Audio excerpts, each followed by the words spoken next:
ሰላም ዝኽበርኩም ተኸታተልትና ከመይ ትበሉ እምበር ከስናይ ሰዓት ዜናታት ይዘመፀኩም ኣለኹ። መጀመርታ ግን ኣርእስተ ዜና ዋና ጸሓፊ ቁጠባዊ ኮሚሽን ሕብራት ሃገራት ኣፍሪካ ምስ ሰበስልጣን መንግስትን ግንባርን ኣኼባታት ኣካይዱ። ኤርትራዊ ሱዳናዊ ፖለቲከኛ ሙሉእ ኣባል ዞባዊ ባይቶ ክኸውን ተመዚዙ። ጆናታን ሚላን ቀዳሚት መድረኽ ሪኒው ቱር ዳዕዋቲ ኮይኖም። ብሕባሪ ብሑቲ ዝተሃርመት መርከብ ብላሕኪ ነዳዲ ብኮላ ከይተስዕብ ተሰጊዑ። መርከብ እስራኤል ማያዊ ግዛት ናሚብያ ከይትዕርፍ ተኸልኪላ። ዘለንስኪ ዩክራይን ኣሜሪካዊ ጥናት ዓወት ከተቕርበለያ ኢሉን ካልኦትን ዝብሉ ዜናታት ሒዝና መፂናኩም ኣለና። ሰናይ ምክትታል። ዋና ጸሓፊ ቁጠባዊ ኮሚሽን ሕብራት ሃገራት ኣፍሪካ ምስ ሰበስልጣን መንግስትን ግንባርን ኣኼባታት ኣካይዶም። ኣብ ኤርትራ ዑደት ዘካይድ ዘሎ ብዋና ጸሓፊ ቁጠባዊ ኮሚሽን ሕብራት ሃገራት ንኣፍሪካ ካልቨርት ካተተ ዝተመርሐ ልኡኽ ምስ ዝተፈላለዩ ሰበስልጣን መንግስትን ግንባርን ሰፊሕ ዘተ ኣካይዱ። ምስ ኣቶ ሓጎስ ገብረ ህይወት ሓላፊ ቁጠባዊ ጉዳያት ግደፍ ኣብ ዘካየዶ ርክብ ዶክተር ገርገስ ተክለ ሚካኤል ሚኒስትር ፋይናንስን ሃገራዊ ልምዓትን ከምኡውን ሚኒስትር ኣረፋይ ነበረ ሚኒስትር ሕርሻ ነቲ ልኡኽ ቀዳምነት ዝወሃቦ መደባት ልምዓት ኤርትራ ብዝምልከት ኣብ ሓድሕዳዊ ምትሕብባር ምትሕግጋዝን ዝምልከት ጸብጻብ ተዋሂብዎ። ጆናታን ሚላን ዓወት ቀዳሚት መድረኽ ሪኒው ቱር ኮይኖም። ዝሓለፈ ሰሙን ኣብ ጀርመን ሰለስተ መድረኽ ዝተዓወተ ኢጣልያዊ ቮላቺስታ ክለብ ሊድል ትሬክ ጆናታን ሚላን ቢንያም ግርማይ ኣብ ዝሳተፎ ዘሎ ቤልጅየም ተንግዶ ሪኒው ቱር ተዓወተ ቀዳሚት መድረኽ ኮይኖም። ያስፐር ፊሊፕሰን በዚ ኣብ ቅጽበታዊ ውድድር እንዳጎልበተ ዝመጽእ ዘሎ ተቐዳዳማይ ተበሊጹ ካልኣይ ተርታ ሒዙሎ። ንክለብ ኢንተር ማሻ ኣብዛ መድረኽ መሪሑ ቮላታ ዘካየደ ጋርበን ታይሰን ድማ 7ይ ደረጃ ሒዙ። ኤርትራዊ ተቐዳማይ ቢንያም ግርማይ ውድድሩ ምስ ቀዳሚት ጉጅለ መበል 66 ተርታ ሒዙ ውድድር ፈጺሙ።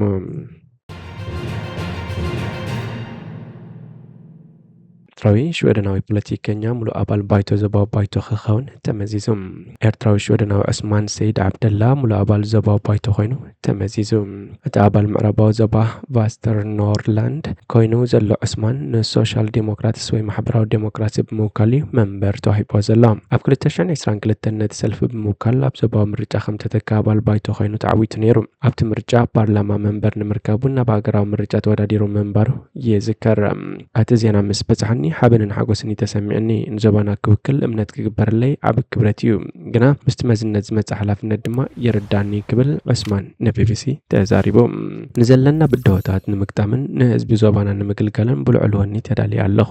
ብድሕርቲ ዝተዋህቦ መዝነት ኣብ ዘውፅኦ መግለጹን ንኹሎም እቶም ንዓይን ንጉጅለ ሰልፍናን ሶሻል ዲሞክራስያውያን ድምፅኹም ዝሃብኩም ኣዝየ ዘመስግነኩም። ብሓባር ኮይንና ንዝሓየለን ብግቡእ ዝዓይን ዞባ ክንሰርሕ ኢና ኢሉ ነይሩ። እቲ ቀንዲ ብድሆ ናይቲ ዞባ ጉዳይ ጥዕና እዩ። እኹል ዓቕሚ ሰብን ቀረብን የለን። ነዚ ንምምሕያሽ ድማ ቀንዲ ካብቲ ምስ ብፆተይ ክሰርሓሉ ወጢነ ዘለኹ እዩ ይብል ዑስማን። መተካእቲ ኣባላት ባይቶ ብቦርድ ምርጫዮም ሙሉእነት ኣባልነት ዝውሃቦም። ወርሓዊ ኣኼባ ዘካየድ ዞባዊ ባይቶ ሽወደን ኣብ ጥዕናን ትሕተ ቅርጽን ዝርከቦም ማሕበራዊ ኣገልግሎታት ውሳኔታት ክህብ ሓላፍነት ዝተሰከመ እዩ። ኣብቲ ኣብ 2026 ዝካየድ ዝቕጽል ምርጫ ክሳተፍ ድሌት ከም ዘለዎ እውን ዑስማን ይገለጽ። ንሱ ንቢቢሲ ኣብ ዝሃቦ ሪቶ ኣበየናይ ደረጃ ክወዳደር ምዃነይ ምስቲ ናትና ሰልፊ ክላዘበ ንሱ ድማ ኣብዚ ተዋሂቡን ዘሎ መዝነት ብዝገብሮ ተሳታፍነትን ኣበርክቶን እዩ ዝውሰን ክብል ንመጻእ ዘለዎ ተስፋ ኣመልኪቱ። ኣብዚ እብረዚ ኣብዚ መጽእ ሃገራዊ ምርጫ ንምውድዳር ኣብ ዞባዊ ፖለቲካ ዘለኒ ተመክሮ ምስፋሕ ዕላማ እዩ። ኣብቲ ናይ 2022 ኣብ ምምሕዳር ከባቢ ክራንፎርስ ተወዳዲሩ ተዓዊቱ መንበር እውን ዝዝከር እዩ። ቀይሕ ባሕሪ ብሑቲ ዝተሃርመት መርከብ ብላሕኪ ነዳዲ ብከላ ከይተስዕብ ተሰጊዮም። ኣብ ዝሓለፈ ሰሙን ኣብ ቀይሕ ባሕሪ ብዕጡቓት ዑቲ ዝተሃርመት ነዳዲ ዝፀዓነት መርከብ ብላሕኪ ነዳዲ ብከላ ከባቢ ከይተስዕብ ኣሜሪካ ስጋታ ገሊጻ። እታ ኣብ ዝሓለፈ ሰሙን ዝተሃርመት መርከብ ክሳብ ሕጂ ትነድድ ከም ዘላ እዩ ተገሊጹ ዘሎ።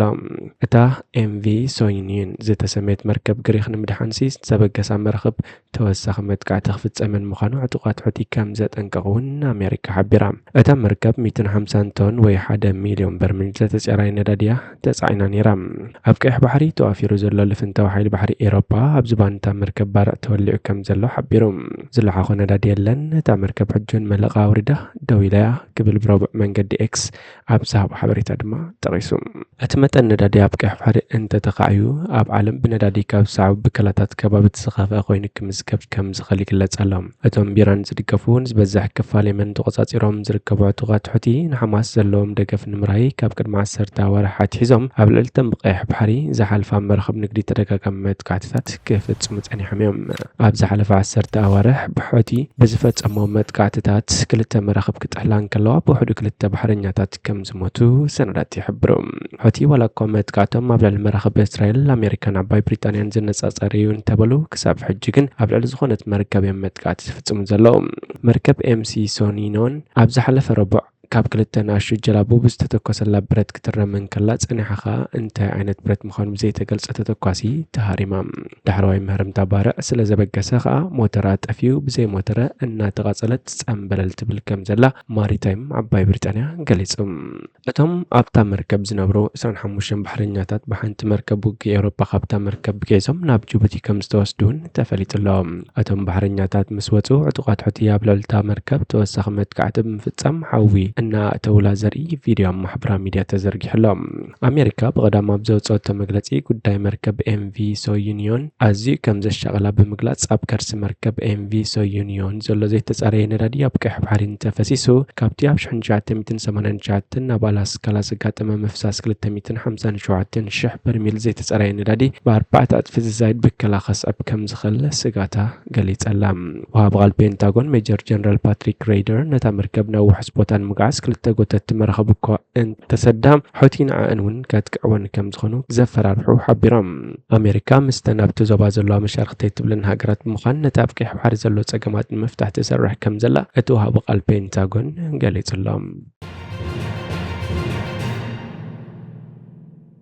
መርከብ እስራኤል ኣብ ማያዊ ግዛት ናሚብያ ከይተዓርፍ ተኸልኪላ።